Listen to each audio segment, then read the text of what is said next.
What is going on, guys? What's poppin'? So I'm sure all of y'all are wondering right now, Ryan, what's up? Where have the Cowboys videos been the past few days? You did no post-game video for the Thanksgiving Day game against the Washington football team. Haven't had a chance to eat some crow on that. I didn't do the game grades. So where have I been? Well, first off, guys, during that game, the past few days leading up to Thanksgiving, I had been dealing with some sinuses, a little head pressure, right around my eyes, that kind of thing. No big deal.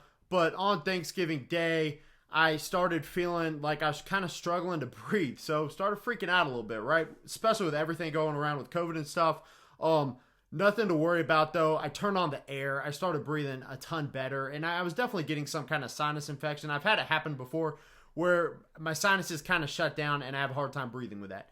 So I didn't have to go to like the hospital or anything like that, but I did hop on some meds, steroid, antibiotic, that sort of thing. I'm feeling a lot better, but the bad news is I didn't watch much of that Cowboys game. I started feeling better around the third quarter, and I watched most of the third quarter. I watched some of the fourth.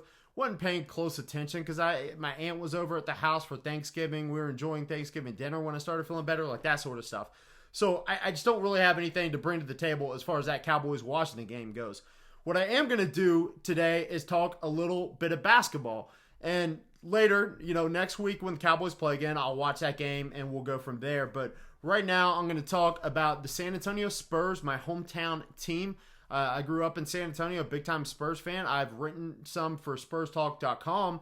And right now, what I want to talk about with the Spurs is regarding the media and the way sports media in Vegas, the way they always play it. Now they're talking down about the Spurs because we missed the playoffs 1 year. And we almost came back in the bubble and ended up making the playoffs, but we didn't. We didn't win, or maybe we did win out. I don't remember at this point. But the point is we did get better this offseason. And a lot of the major sports and media groups don't want you to think that about the Spurs. So a lot of it is addition by subtraction. I was reading something on ESPN or one of these big sports websites talking about how it's going to hurt the Spurs to lose Marco Bellinelli. So first off, that's not a loss, and neither is Brent Forbes. So all the guys we let walk were pretty much dead weight. Now, you could argue that Chimezie Metu had some potential with the Me Too movement and all. And yeah, he was an athletic big. He moved well, and he was still very green throughout his Spurs career. So he never got any major minutes. And to be completely honest, that third center job, he basically lost to the guy from Oregon. The name is going to slip, so I'll have to think about it. Oh, Eubanks, Drew Eubanks, right? I think it went to Oregon State. But Eubanks kind of outplayed him with that just hustle third big role. And that's how we're going to use Eubanks. That's why we re-signed Eubanks on like a 3-year deal, small money, just a really team-friendly deal for the Spurs. So it made sense to let Me Too walk because we still have Aldridge, our starting center. We still have Jakob Poeltl, who re-signed for 5 years, our backup center, or 3 or 5 years.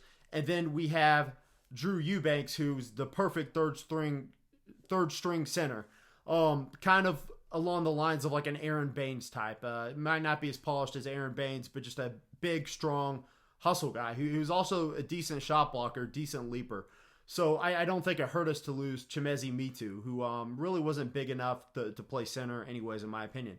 Now, like I said, we did lose Bellinelli, and I know in the bubble he was starting to shoot the ball better, but guys, he wasn't good all year, and he was part of the rotation, but he played his way out of the rotation close to halfway through the season, right before they had to shut down the NBA season due to COVID.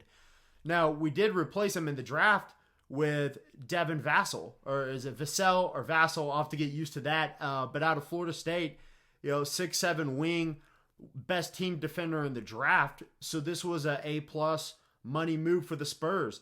And is he going to get rotation minutes day one? It's definitely possibly. But even if he doesn't, those minutes are all going to go to Keldon Johnson or Lonnie Walker at that 3 position that were going to Marco Bellinelli last year. So that's a plus for the Spurs right there.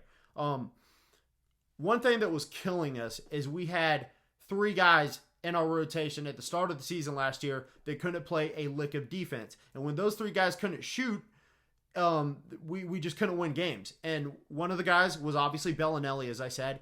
Another one of the guys was Bryn Forbes, who we let walk.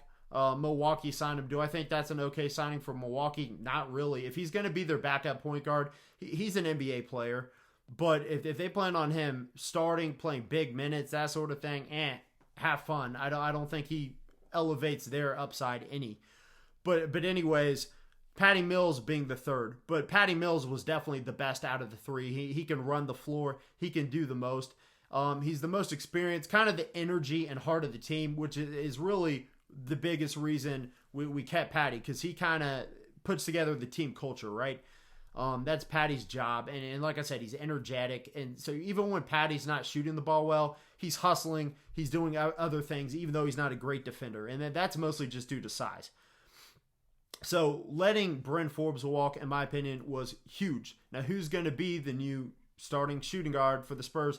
That I don't know. In the bubble, I believe it was Derek White, which we could easily go with that. We can play DeJounte Murray, if you want to call him a point guard or a shooting guard, and Derek White be the other guard. That works just fine, right? Because then you have Patty Mills coming off the bench. You have Lonnie Walker, Keldon Johnson, Rudy Gay, and then Jakob Poeltl. And maybe we fit Devin Vassell in there here and there as well as Trey Jones, but we'll get to him. But it just takes away from having Bryn Forbes in your starting lineup and Trey Lyles in the starting lineup. And by the way, now we don't have to start Trey Lyles. I think we like the way he played last year. I think we're going to keep him on some team-friendly deals. I wouldn't be surprised if he's still on the team after this year. But at the same time, he doesn't really need to start because DeMar DeRozan played a lot of power forward, I think in the bubble, but also in the regular season. And it kind of worked.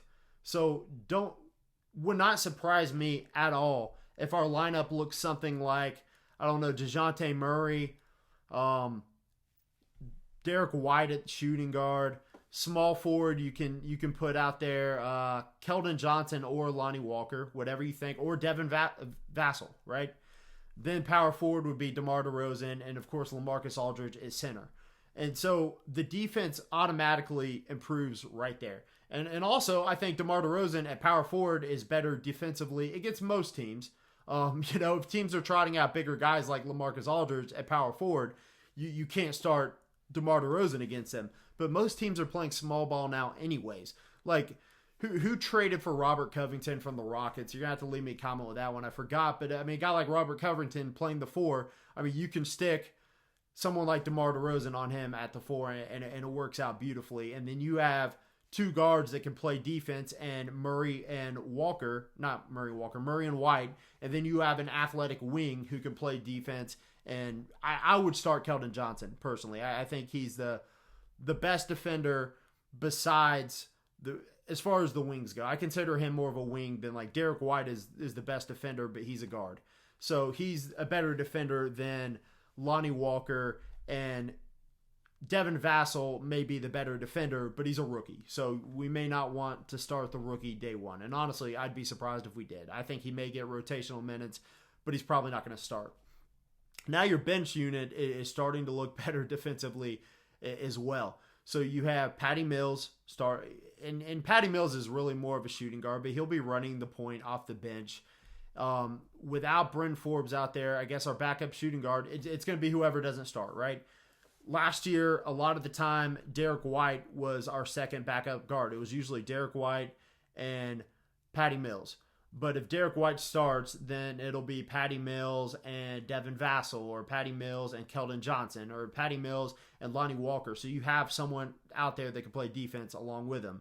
And then you're going to have Rudy Gay, who eventually we're going to have to replace, and hopefully we can replace him with a better defender. But let's not forget, Rudy Gay played very well in the bubble. So hopefully he'll continue that. And then, of course, you have Jakob Poeltl as the backup center, who is a very plus defender at center. Now, just the extra rotational guys, if you have injuries, that sort of thing. So you're adding Trey Jones, our second-round pick out of Duke, just a veteran point guard who knows how to run the floor. He's 6'3", so he's not super athletic, but he's a pretty big point guard, to be completely honest. A decent-sized point guard, and he knows how to play defense. And he's kind of a dog as a defender, so he kind of brings that to the table as a true third point guard that can play some defense that we haven't had in a long time. Reminds me of kind of Corey Joseph would be the last similar player we've had. And I want to say that Trey Jones may be better as a point guard, as a passer, that sort of thing, than Kojo was his rookie season or his first few years in the league. So as far as what did we add to the team? No, we didn't go out and sign many free agents. We added a couple two-way players, that sort of thing. Let a couple guys walk, re-signed the right guys, drafted the right guys, and I think we just moved on from the right guys. I mean, we moved on from the guys that could only shoot and not do anything else, being Bryn Forbes and Marco Bellinelli. And we still have Patty Mills who can go out there and do that. And are we going to be hurting for some knockdown shooters? I really don't think so, because you have LaMarcus Aldridge, you have Rudy Gay, there's Trey Lyles. Keldon Johnson isn't a bad shooter. Devin Vassell, we don't know what we're going to see from him in the NBA, but in college he was a good three-point shooter. Derek White as well, not always consistent, but is a pretty good three-point shooter. And don't be surprised if DeJounte Murray continues to improve as a shooter, as well as Lonnie Walker. So we got plenty of shooters, guys. At this point, the only person on the team who really isn't a three-point shooter is DeMar DeRozan. And who knows what he's been working on this offseason, because he always likes to improve one facet of his game every offseason, right? So last year it was footwork, his post game, that sort of thing. So it'll be interesting to see what he's done this offseason, even though he's had a very short offseason. Obviously, it hasn't been a full offseason, but we didn't make the playoffs, so that probably worked to his behooval. But anyways, guys, my whole point is, don't listen to the major sports media outlets when they're talking about the San Antonio Spurs heading into this season, because they have no idea what they're talking about. Are we going to be a playoff team? I don't know. It's going to be tough. It's going to be close. It's going to be tight, because there's a lot of good teams now in the Western Conference, and the top 8 is going to be tough. You're going to be competing with teams like the Pelicans with, a legitimate superstar in Zion Williamson, potentially. Stuff like that. The Phoenix Suns added Chris Paul. So you got Chris Paul, Devin Booker, another year under DeAndre Ayton's belt. So they're going to be a tough team. So there's going to be plenty of tough teams in the West. But I am going to tell you this. The Spurs have improved. They will be a better team. They improved heading into the bubble. And not because guys magically started playing better, but the coaching got better, right? Pop's rotations in the bubble were better. It just is what it is. Playing Derek White and DeJounte Murray together, and I think he's starting to trust that lineup. So I wouldn't be shocked if the lineup is Derek White, DeJounte Murray. It's almost like we like starting Lonnie Walker and bringing Keldon Johnson off the bench. So maybe we start Lonnie Walker at the 3, DeMar DeRozan at the 4, LaMarcus Aldridge at the 5, or maybe it will be DeRozan at the 3, Trey Lyles at the 4, Aldridge at the 5. But either way, guys, I think the defense improves day one, because you're replacing Bryn Forbes with either A, Lonnie Walker, B, Derek White, or C, I don't know, Devin Vassell or Keldon Johnson. So, I mean, all 4 of those guys are much better defensive options than Bryn Forbes. And I'm not saying that Lonnie Walker has shown a ton defensively, but he's got the build, the size, and the athleticism to become a plus defender in the NBA. So, guys, if you want some more San Antonio Spurs content, some more NBA content, because I am a big-time San Antonio Spurs fan. I mean, I watch all the games, and I've been watching since I was a little kid. So I've been through the best of times, and honestly, last year was kind of the worst of times as a Spurs fan, but it still wasn't that bad, right? We enjoyed some good basketball in the bubble. Anyways, if you want to see more of it, definitely leave a comment as a Spurs fan. If you're a Cowboys fan and watching this and you're like, dude, what are you talking about? Don't worry about it. There's going to be some more Dallas Cowboys content coming. But keep in mind, we're on the backside of the season. Then we're going to have the offseason, and I'll talk about the Cowboys during the offseason, but I might switch over and talk a little more basketball. So we'll just have to see how y'all feel about the Spurs, how y'all feel about NBA basketball.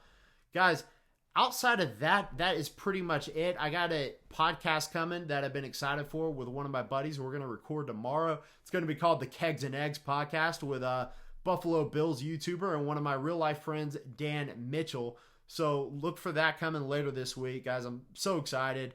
Had the NBA season coming in a couple of months.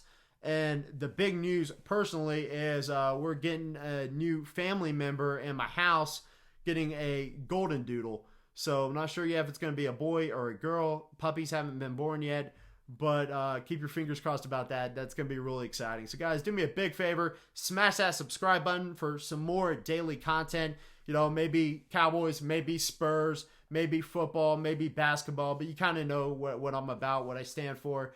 And also, smash that little notification bell, and that will notify you whenever I post some new content. And, guys, that's going to do it for today.